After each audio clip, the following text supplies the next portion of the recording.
Ankara, Turkey. Looking ahead to elections next year, President Recep Tayyip Erdogan of Turkey has been conducting a vigorous house cleaning, pledging a serious renewal of his governing party. Almost every weekend, the president is in local districts and cities overseeing party elections. In recent months, his micromanagement has even reached into the ranks of municipal governments, forcing the resignations of 6 mayors from some of Turkey's most important cities, including the capital, Ankara. Most of those who were pushed out had failed to deliver a yes vote during the April referendum that approved constitutional changes that would give Mr. Erdogan expanded powers as president if he were to be re-elected. Indeed, the referendum failed in 17 of Turkey's 30 largest cities, reflecting growing concerns that the president was acquiring too much clout. Mr. Erdogan's response has proved risky.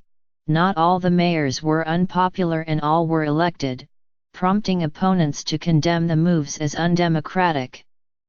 The sweep also proved a wrenching political exercise, exposing internal dissension within Mr. Erdogan's own party. But the president has evidently calculated that the changes will pay off before nationwide municipal elections next year.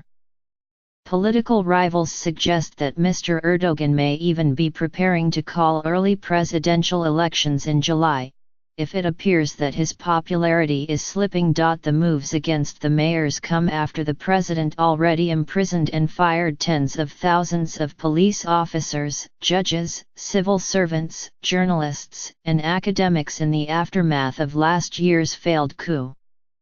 In the largely Kurdish southeast, he replaced the mayors in 82 of 103 municipalities. After his victory in the April referendum, he reassumed the leadership of his Justice and Development Party, or AKP, in May, and then started a coup within the organization he had founded, swiftly changing 19 seats on its 50-member executive board. More personnel changes are expected in coming months, Turkish political journalists are reporting, as the party holds a series of regional congresses ahead of a General Party Congress early next year. This is in fact our people's demand, Mr. Erdogan told a biannual party congress in October.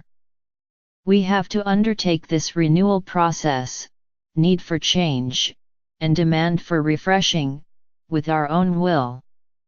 If we do not do this ourselves, our people will do it at the ballot boxes. Mr. Erdogan remains by far the most prominent and popular politician in Turkey. But his party has slipped to 43% from 49% in popular support, according to one recent opinion poll. His officials and even family members have been tainted by growing accusations of corruption, including that ministers accepted bribes worth millions of dollars. A case now before a United States federal court. The Erdogan-backed referendum only narrowly passed in April, an indication that he cannot take the presidential race for granted, particularly in Turkey's largest cities. Government officials say the mayors were not performing satisfactorily. Municipal services have stalled, a presidential advisor explained recently in an interview. He spoke on condition of anonymity in accordance with standard protocol in the presidency. That's why people are not happy, he said. That's why President Erdogan is saying we need a shake-up. Mr. Erdogan has been warning party members that they must win 51% of the vote to secure the presidential election, a harder task than winning a simple majority under the parliamentary system. What is more natural than us strengthening our party with new names? He asked in the same October speech.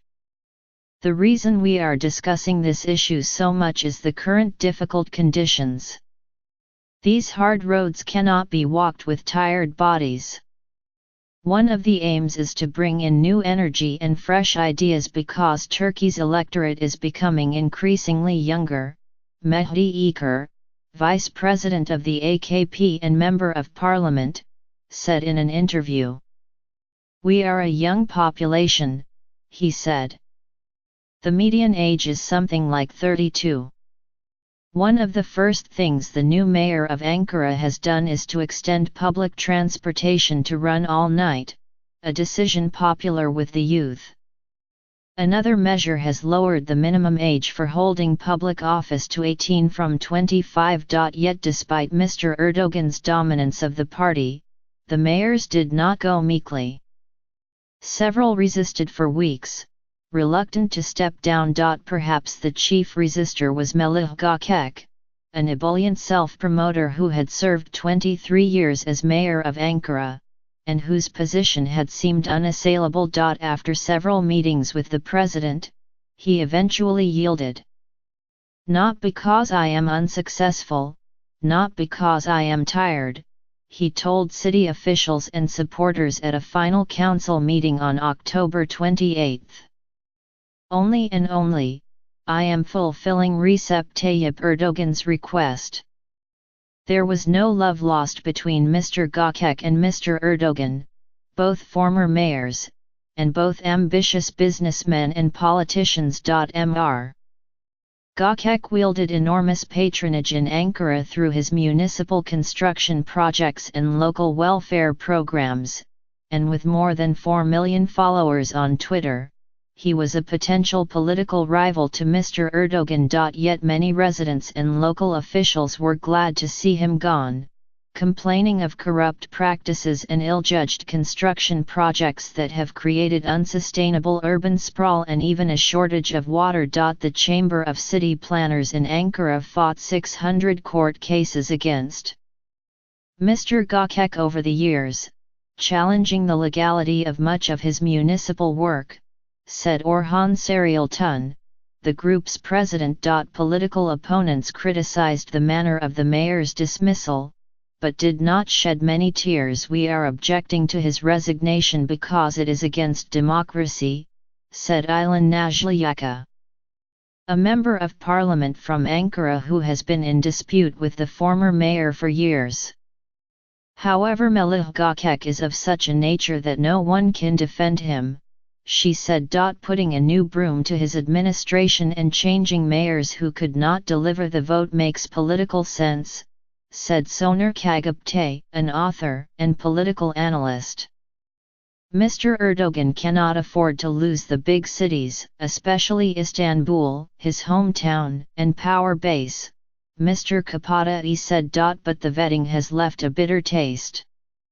The mayor of Balıkesir, the rich industrialist Edip Uygur, complained that his family had been threatened and resigned in tears from the party and from his job on October 30. In an interview in December at a sprawling conference center, his last project as mayor, developed on land that was once a city slum, Mr. Uygur said that Mr. Erdogan had wooed him assiduously to join his new party back in 2001.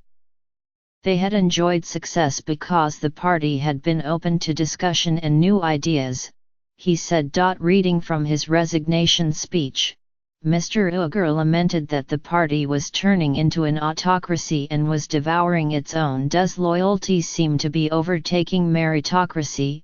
he asked. "This reform and innovation within the AK party is turning into an autophagy."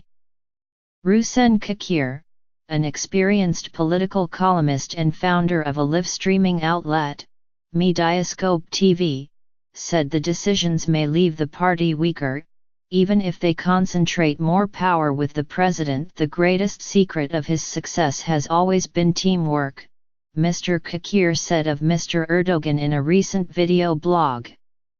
"At every stage he shuffled his team, but he always worked with very strong teams each time.